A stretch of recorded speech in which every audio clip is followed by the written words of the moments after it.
ቤዝዬ እኔ ምስኪን የኔ እናት የምርም ተመትታለች። በቃ እኛ ስንት ነገር ስናወራ አንዴ ቪንቶ ነው አንዴ አረኛ እኮ ማንለው ነገር የለም። በቃ እውር ፈራጅ ሆነናልና እኔ እንደዛ ደሟን ሳየው ማለት ነው በተወሰነ ፐርሰንቱ ትንሽ ጠርጥሬ ነበረ። ምናልባት ከሆነ ቪንቶ ብዬ ማለት ነው። እኔ እንደ ሰው እኔ ሙሉ ድራማ ነው ብዬ አላምንም። ብዙ ጊዜ በተወሰነ መልኩ አንዳንድ ነገሮችን ሳይ የሆነ የተወሰነ ፓርቱ ማለት ነው ድራማ ይመስለኛል እንጂ ሙሉ በሙሉ እኔ አላምንም ድራማ ነው በሚለው። አሁን ግን የምር ቤዚ እንደዚህ ተመትታ ሳያት በጣም ነው ያዘንኩት። በተለይ ደግሞ እንደዚህ እጇ እየተዝረበረበ በቃ የሆነ ምንም ራሷን አታቀሙላ እጇ እየተዝረበረበ ነው እንደዛ ይዘዋት ይሄዱ። እኔ እንጃ ብቻ በጣም ነው ያዘንኩት። ሰላም ሰላም ቤተሰብ እንዴት ናችሁልኝ? እንዴት ቆያችሁ? ሰላማችሁ ይብዛ። ለማንኛውም ውድ ቤተሰብ ለቤዝዬ ጸሎት አድርጉላት፣ ዱአ አድርጉላት ሰላም እንድትሆን ማለት ነው። ሲጀመር የውስጥ ሰላም ያላት አይመስለኝም ቤዚ። ምክንያቱም እኛ ካወቅናት ጀምሮ ሐኪም ቤትና ቤዚ ተለያይተው አያውቁም። ከምሬ ነው። በቃ ሁሌ ሐኪም ቤት ነው፣ ሁሌ ፌንት መስራት ነው።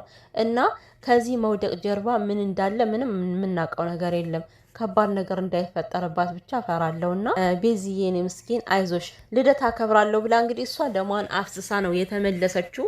የምር ይሄ ሁሉ በጣም ነው የተሰማኝ። ምክንያቱም እቺ ቀን እንኳን ብታልፍ አሪፍ ነበረ እኮ ከምር እቺን ቀን እንደምንም አድርገው ቢያሳልፏት ወይ ደግሞ የሷት ማርክን ባጠራው ጥሩ ነበረ። በእርግጠኝነት ቀለበቱን አትቀበለውም። በእርግጠኝነት የምናገረው ማርክ ባይመጣም እንኳን ማለት ነው። መቶም እንኳን አልተቀበለችውም። ከዛ በኋላ እሱን ለማናደድ ነው እንጂ በቃ አምጣው ያለችው ማለት ነው። ብቻ እኔ በጣም ነው የከፋኝ። እኔ እንጃ አላቅም። ቤዚዬ ደግሞ አይዞሽ፣ ራስሽን ደግሞ ቼክ መደረግ አለብሽ ውዶችዬ። የሰው ልጅ እኮ አጋጣሚ ሞተ፣ ድንገተኛ ሞት ነው የሚባለው እኮ ወዶ አይደለም እኮ። እንደዚህ አይነት ክስተቶች ስለሚፈጠሩ ነው። አሁንም ቤዚ ስትወድቅ ወንበሩ እዚህ ጋር ጋንጇ መታት አይደለ? ሌላ ቦታ መትቷት ቢሆን ኑሮ ከስች ልጅ ላይ ሌላ ነገር አይፈጠርም፣ ይፈጠር ነበርና ብቻ አንዳንዴ ፈጣሪ ስለሚጠብቀን ነው። የምር በጣም ከባድ ነው እና እነሱ ይገፍትሯት አላቀም ወይ ራሷ ትውደቅ አላቀም። ብቻ ግን እኔ የተገፈተረች ይመስለኛል። ለምን እየተጣሉ ስለነበረ አላዩዋትም።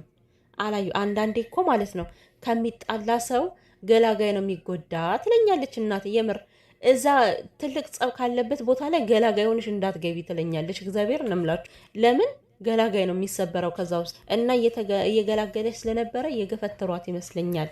ለማንኛውም ገፈተሯትም አልገፈተሯትም ግን ቤዚ ተጎድታለች። አይዞሽ ዶክተሮችም የተናገሩት ነገር አሉ። እኔ ግን ቤተሰብ ይሄ ሁሌንም ጥያቄ የሚሆንብኝ የምሬን ነው የምላችሁ። በቃ የምታውቁ ካላችሁ አስረዱኝ። እኔ አሁን አዲስ አበባ ማለት ኢትዮጵያ እያለሁኝ ሐኪም ቤት እጃቃለሁ። ታምሜ ሐኪም ቤት እጃለሁ። አልትራሳውንድ ተነስቻለሁ። በጣም ብዙ ነገሮችን አድርጌያለሁ። ግን እነዛ ክላሶች ውስጥ ስገባ እንደዚህ አይነት ብርድ ልብስ አላየሁም። ትራስ የለም፣ ምንም አይነት ነገር የለም እዛ ክላስ ውስጥ ማለት ነው። ከምሬን ነው። መርፌ ልትወጉ ስትገቡ ትንሽ እያልጋለች፣ ከዛ ላይ ነው የምተኙት።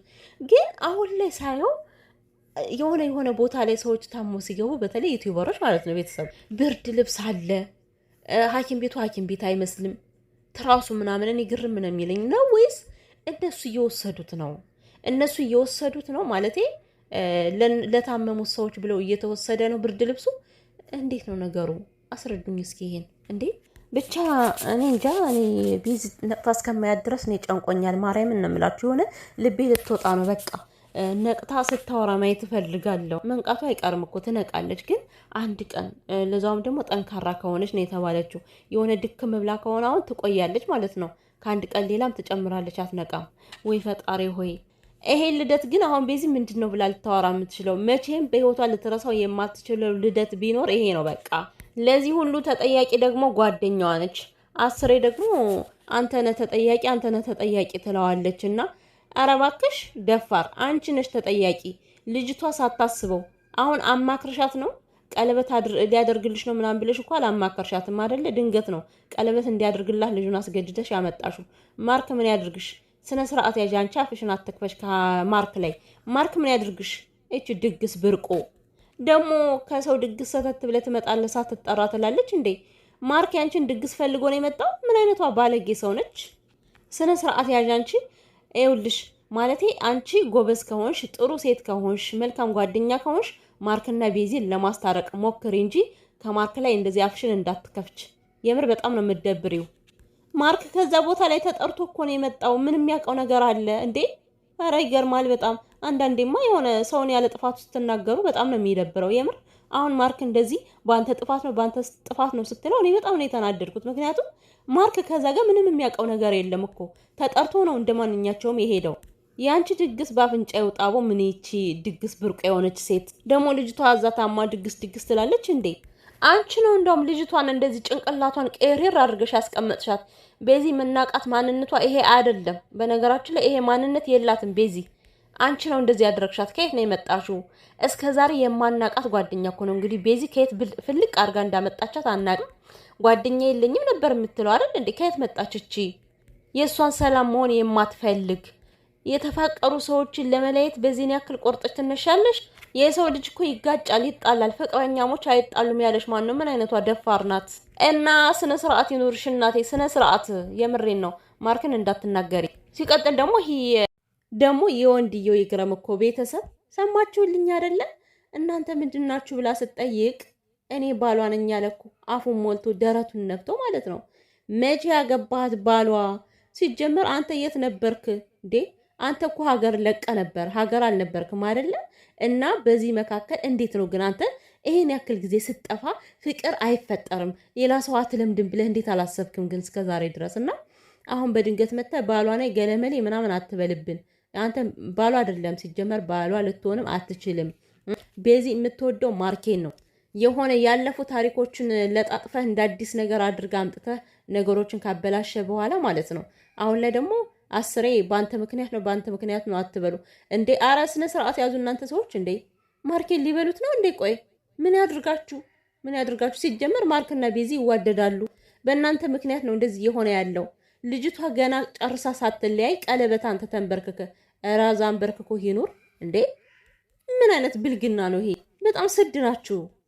እና ከዚች ልጅ ጋር ተጋባ አንተ። እች አፏ ከማይዘጋው ሴት ጋር መጋባት አለብህ። ለምን?